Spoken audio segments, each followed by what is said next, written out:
Hey dude, do you want to buy this awesome game for only 60 bucks? Is it worth it? Yeah, it's a really great game and I've played it for over 100 hours. Well then, nah. Well, what if I made the price $58.99? You got yourself a deal! Come on, who doesn't love a good sale? You save money and get the exact same amount of stuff. It's pretty great. 20% off? Not bad, but I can do better. It really is a win-win. You save money, and the company you're buying it from gets seen by more people by being in the Great Deals tab of the Switch eShop. Ooh, 50% off, now we're talking.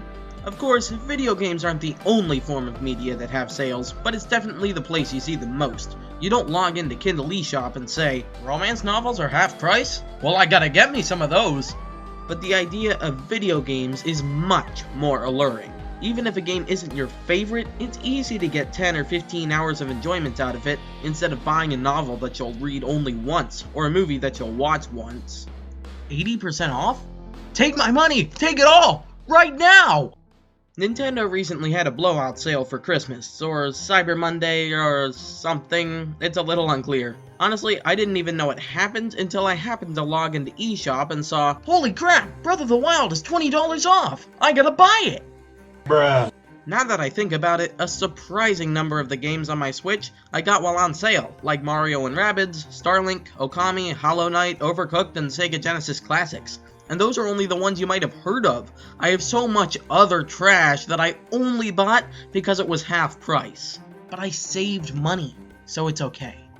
This sale in particular, I managed not to go ham on my wallet.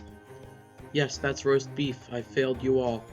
I only bought 3 games. I've wanted Super Bomberman R ever since I got my Switch, and it was $30 off, so it seemed like an optimal time to pick it up. I've heard a lot about Shantae, so that was good too. The only one I hadn't done much research on was Scribblenauts Mega Pack, but I liked the DS version, so I thought it was worth the risk. After all, it was $30 off.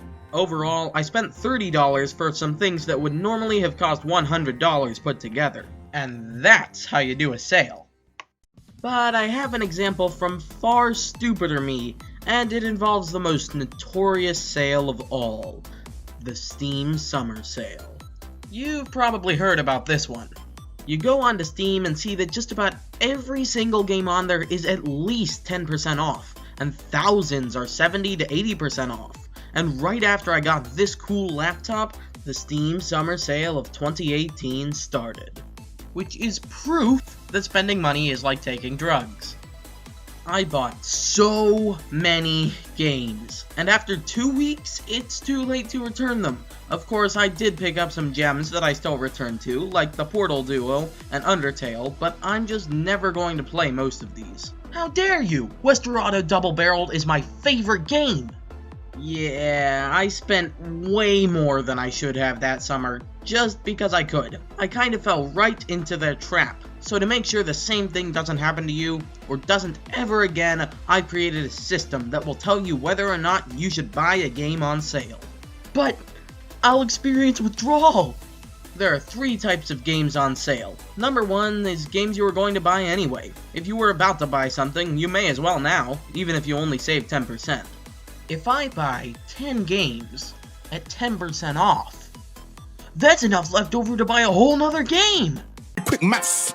The next tier down is the games that you always thought looked interesting, but didn't really care enough to pay full price, which are the types of games I picked up during the Nintendo sale. In general, these are fine to get, as long as they're at least 50% off. I mean, $10 can still be a lot. Lastly, there are the games that you really have no clue whether you want, but they look interesting. I'd say these have to be about 90% or more off, but there are some exceptions. I had the chance to buy a $60 game for only $1. It was NBA 2K19. Now, I'm not a sports game kind of guy, but 98% off was such a good deal! Except... oh, come on! Also, for any game more than a few bucks, I recommend looking up a review or 2. It only takes 1 minute to ensure you're not getting complete garbage.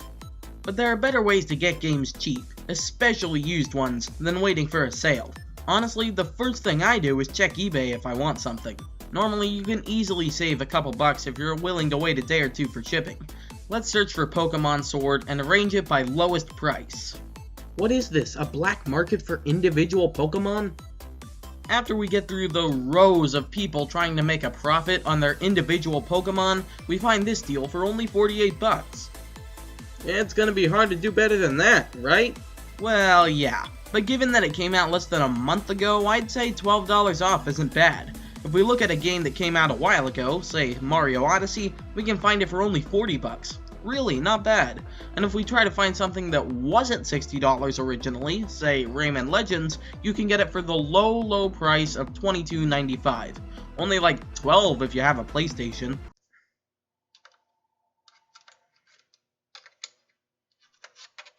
Why won't it fit? And that's my experience with buying games on sale.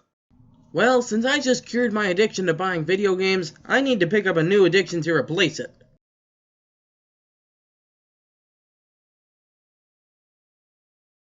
2 hours later.